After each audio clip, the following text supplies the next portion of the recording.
ကျွန်တော်လိုမျိုးပဲဘယ်မှမရောက်တဲ့အဖွဲရှိတာမိုးရင်းမှာကန်းကြေသွားတဲ့အရာတာကိုတတိယပြီးတော့ကျွန်တော်တို့ချောင်းနာတို့ငွေဆောင်တို့သွားလို့ရှိရင်ပစုံမဆလာလေးရယ်ကင်းမွန်ချင်းဆက်လေးရယ်ပြီးတော့ကစုံရက်ကြော်လေးရယ်ငပီတောင်းဆက်ဆက်လေးနဲ့ဆွဲပါဦးမယ်ခင်ဗျာတီမီဝီ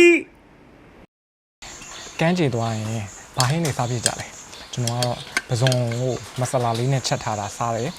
ပြီးတော့ကင်းမွန်ချင်းဆက်တို့ဂုံးချင်းဆက်တို့ကြိုက်တယ်ငပီတောင်းလေးကလည်းဆက်နေပါလေ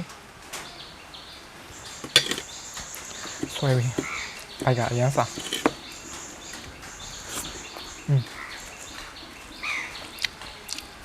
အောင်လားငန်းကြီးရောမရဘူးအိမ်မှာနေနေမှာ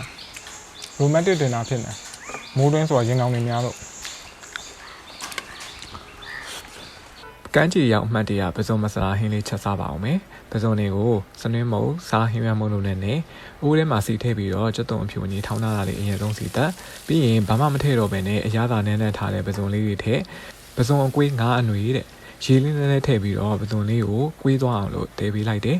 အခုလိုတဲနေခြင်းအတွင်းမှာပဲကျွန်တော်ကမဆလာလေးအုပ်တယ်မဆလာရတာကိုပစုံလေးကိုပိုဝင်သွားအောင်ပါပြီးတော့ရှမ်းနံလေးအုပ်လိုက်ပါတယ်ဒီမှာကတော့ကျွန်တော်နန်းမင်းမအုပ်ပဲနဲ့အရသာတမူထူးခြားအောင်လို့ရှမ်းနံလေးအုပ်ထားတယ်ကန်းကြေရောက်အမှတ်တရပစုံမဆလာဟင်းလေးရပြီဖြစ်ပါလေချက်ရလဲလွယ်စားလို့လဲကောင်းလုံးဝဝစ်ထိမိခွင့်နေရပါပဲခင်ဗျာကဲမွန်ချန်ဇက်ထိမိခွင့်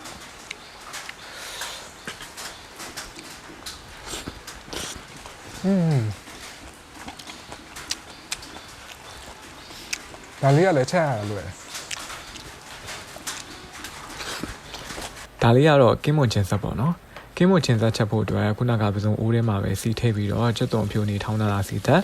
စနင်းမုတ်ထည့်တယ်စီသက်တယ်မြုပ်သီးစိမ့်မုတ်ထည့်တယ်စီသက်တယ်ပြီးရင်တော့ခရမ်းကျင်သီးများများလေးကီးထားတာထည့်ပြီးတော့တခါလေခရမ်းကျင်သီးတွေပျော်သွားအောင်လို့ချက်ပေးလိုက်ပါတယ်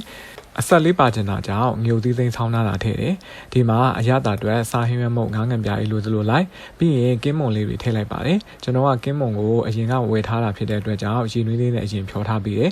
ပြီးတော့အားလုံးရေတွေခန်းသွားပြီဆိုရင်တော့ကျွန်တော်ကပင်စိမ်းလေးအုပ်လိုက်ပါတယ်ဒီမှာလည်းအရသာတမူထူးခြားအောင်လို့ပင်စိမ်းအုပ်ထားတာပဲဖြစ်ပါတယ်အခုဆိုရင်ချင်းချင်းဆက်လေးနဲ့စားလို့ကောင်းတဲ့ကင်းမုံချင်းဆက်လေးရပြီဖြစ်ပါတယ်ဟင်းနှစ်ကိုထမင်းနဲ့စားလုံးဝကွက်တီပဲ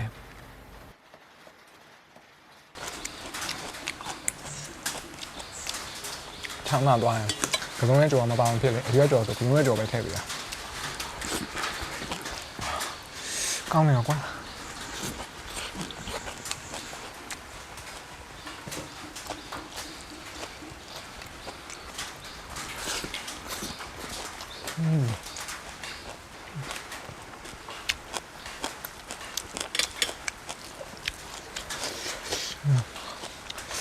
吹包两架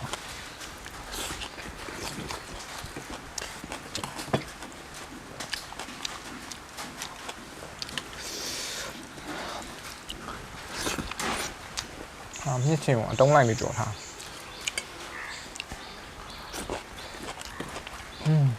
အရန်ကောင်း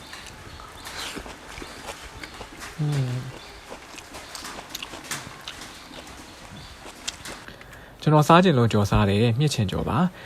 နေကအမျိုးကြီးပို့ပေးလိုက်တဲ့မြစ်ချင်အတုံးကြီးတွေကိုအတုံးကြီးကြီးပဲလှီးထားလိုက်ပြီးတော့ရေနဲ့2ရေ3ရေလောက်ပြုတ်ထားပေးလိုက်ပါတယ်။အိုးထဲမှာစီထည့်ပြီးတော့ထုံးစံအတိုင်းအဖြူနေကိုစီတက်စနေမုတ်လေးနဲ့ထည့်ပြီးစီတက်ငုတ်သီးစိမ့်မုတ်ပါထည့်ပြီးစီတက်မြစ်ချင်ရဲ့အချင်ရတာကိုထိန်းကျင်လို့ငပီစိမ့်သားကိုထည့်ပြီးတော့တခါတည်းစီတက်ချက်ပေးတယ်။ပြီးရင်တော့ပြုတ်ထားတဲ့မြစ်ချင်တွေထည့်တယ်။ပြီးတော့မှဒီမြစ်ချင်တွေကိုအရသာသွင်းသွားအောင်နူဝအောင်လို့ရေတရေထည့်ပြီးတော့ထပ်ပြီးတော့တည်ထားပေးလိုက်ပါတယ်။အရသာကိုစားဟင်းရမုတ်ငါးငံပြားလေးလိုစလိုလိုက်ပေါ့လေ။ချကန်ဒီမှာမှငရုတ်သီးသင်းလေးအုပ်အဲ့ဆိုရင်တော့နေကအမျိုးတွေပို့ပေးလိုက်တဲ့မြစ်ချင်ကြော်လေးတစ်ခွဲကိုချင်းချင်းဆက်ဆက်လေးနဲ့ကြော်ချက်လေးလုပ်ထားပေးပါတယ်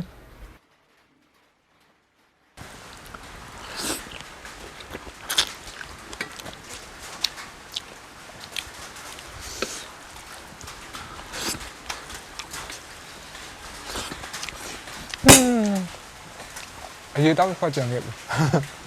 အရေးတောက်လေးပါရင်ပူမိန်မှာပူပူဆက်ဆက်လေးနဲ့ဆိုတော့